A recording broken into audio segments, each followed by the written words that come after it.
El sonido es algo cotidiano que raramente valoramos en todas sus facetas. Nos proporciona agradables experiencias, nos posibilita la comunicación, nos alerta o previene y hasta nos permite evaluaciones y diagnosis.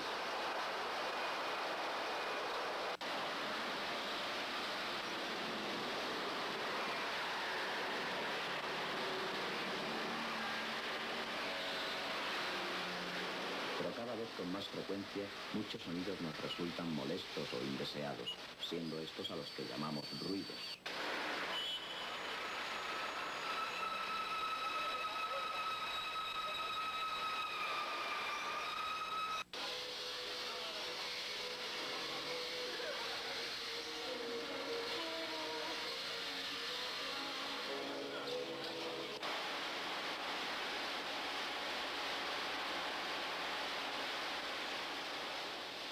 El ruido es uno de los contaminantes más extendidos, afectando en el mundo laboral a miles de trabajadores. La exposición al ruido puede producir daños para la salud, siendo la pérdida de capacidad auditiva el problema más importante que se presenta, sobre todo en lugares de trabajo.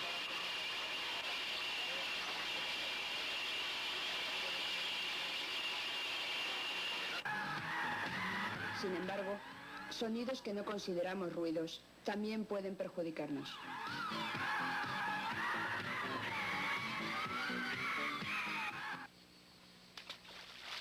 La propagación del sonido en el aire se puede comparar a la de las ondas en el agua. Cuando tiramos una piedra en un lago, aparecen unas ondas circulares que se extienden uniformemente en todas direcciones, disminuyendo en amplitud al alejarse de la fuente que las produjo. En el aire estas ondas invisibles se propagan de igual manera, transmitiendo una parte de la energía emitida en la fuente del ruido hasta el receptor. La energía percibida por este dependerá de la distancia a la que se encuentre del emisor. A más distancia, menor energía percibida.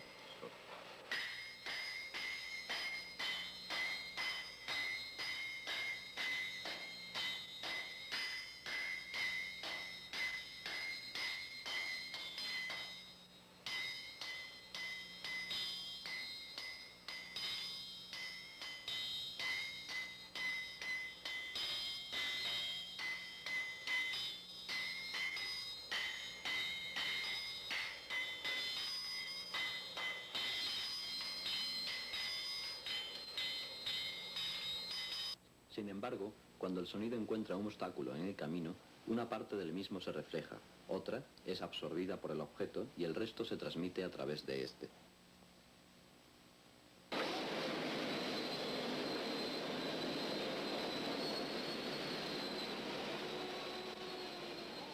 Cuando el sonido alcanza el oído, el tímpano lo transmite mediante la cadena de huesecillos, martillo, yunque y estribo al caracol, desde donde pasan en forma de impulsos nerviosos al cerebro.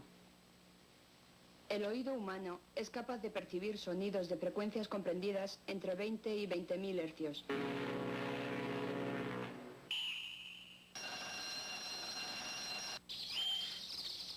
Aunque en la conversación normal empleamos sonidos cuyas frecuencias están comprendidas aproximadamente entre 500 y 2.000 hercios. Escuchemos sonidos emitidos a distintas frecuencias.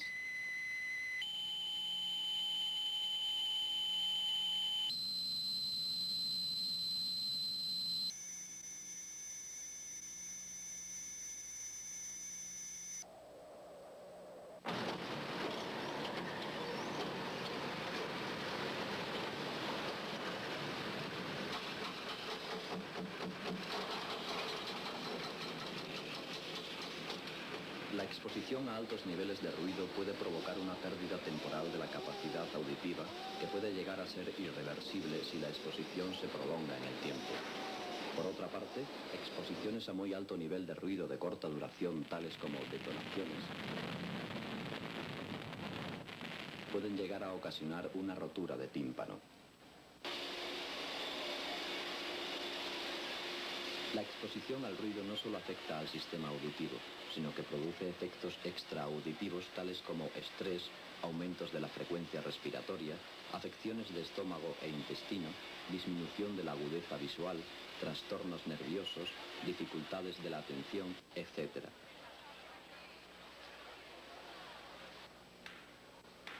Normalmente el ruido está compuesto por diferentes sonidos de distintos niveles y frecuencias. Escuchemos algunos ruidos.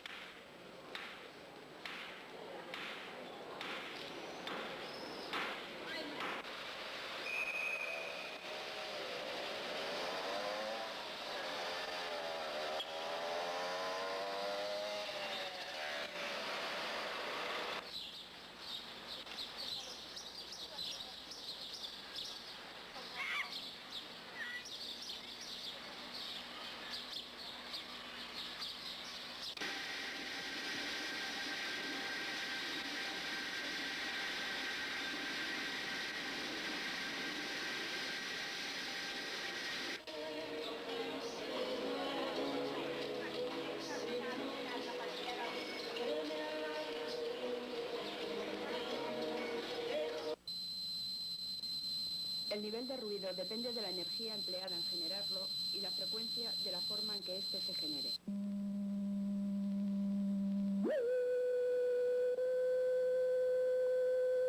La sensibilidad del oído frente al sonido depende de la frecuencia de éste, siendo en general mayor para los sonidos agudos que para los graves.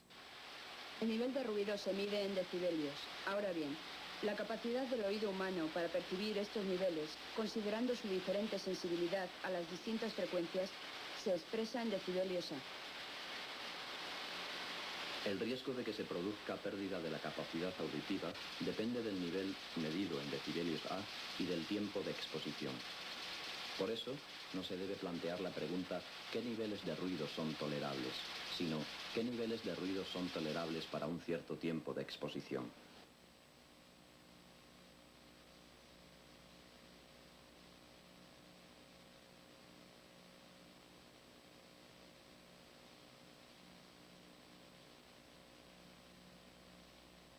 Se ha demostrado que en una población laboral expuesta a ruido 8 horas al día durante 40 años, el porcentaje de personas con capacidad auditiva disminuida o sordera profesional varía según los niveles de ruidos a los que está expuesto. Pero también debemos tener en cuenta que la pérdida de la capacidad auditiva es un fenómeno natural asociado al proceso de envejecimiento biológico. En la legislación de la mayoría de los países, el nivel de ruido máximo admisible para una exposición que se prolongue a lo largo de toda la jornada laboral está establecido entre 85 y 90 decibelios A. Para establecer criterios uniformes de protección de los trabajadores frente al ruido, la Comunidad Económica Europea ha aprobado una directiva obligatoria para todos los países comunitarios que entrará en vigor a partir de 1990. En ella, se establece que con carácter general no es admisible la exposición a niveles medios de ruido superiores a 90 decibelios A y que a partir de 85 decibelios A deben ponerse en práctica determinadas medidas preventivas. Prevenir la sordera profesional solo puede lograrse mediante el conjunto de una serie de actuaciones de tipo técnico, organizativas, médicas e informativas. En las de tipo técnico, las medidas más eficaces son las que se toman en las fases de proyecto y construcción, ya que la aplicación de medidas preventivas en la fase de producción resultan más caras y en ocasiones de difícil ejecución.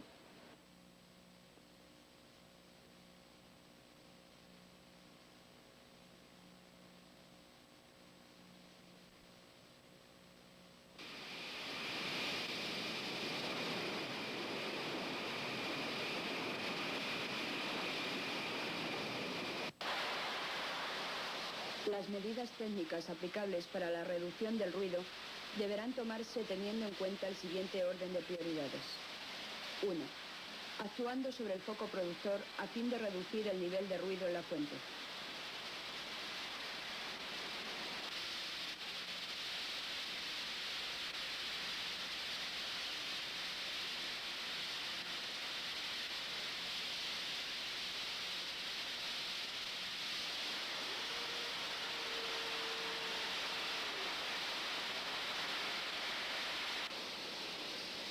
2.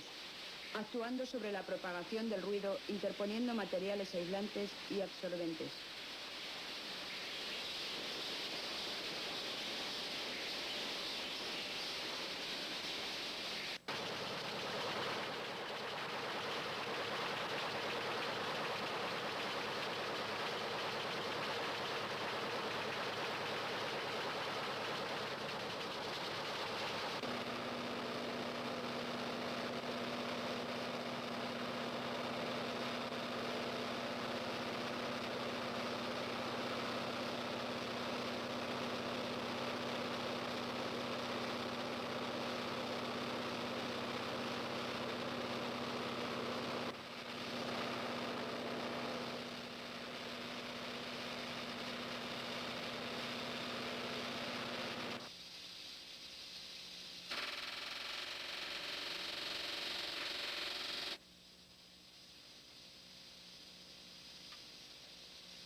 3. Actuando sobre el receptor mediante soluciones organizativas dirigidas, fundamentalmente, a disminuir el tiempo de exposición, o en último extremo, recurriendo a la protección personal, que se debe usar cuando no sea posible aplicar algunos de los métodos anteriores, o bien, mientras se lleven a cabo medidas de tipo técnico. Todas las protecciones personales deberán estar debidamente homologadas por el Ministerio de Trabajo y seleccionadas en función de los niveles y características del ruido, así como mantenidas en las debidas condiciones. Las medidas preventivas de carácter médico van encaminadas a la detección precoz de la pérdida de capacidad auditiva cuando aún no es perceptible ni siquiera por el propio trabajador. Para ello deben realizarse audiometrías periódicas a los trabajadores expuestos a elevados niveles de ruido, así como a todos aquellos que comienzan una actividad laboral en ambientes ruidosos. La audiometría consiste en determinar la sensibilidad del oído frente a sonidos de diferentes frecuencias. Cuando a través de audiometría se detecte una pérdida de audición, se tomarán medidas que eviten su progresión. La adopción de las medidas técnicas y médicas por parte de la empresa no excluye el derecho de los trabajadores a ser informados sobre el riesgo a que están expuestos, las medidas preventivas adoptadas para su control y los resultados de los exámenes médicos a los que hayan sido sometidos. Pero no se podrá lograr una adecuada actuación en la lucha contra el ruido si todas las medidas anteriormente expuestas no forman parte de un programa integral de prevención en el que participen activamente los trabajadores.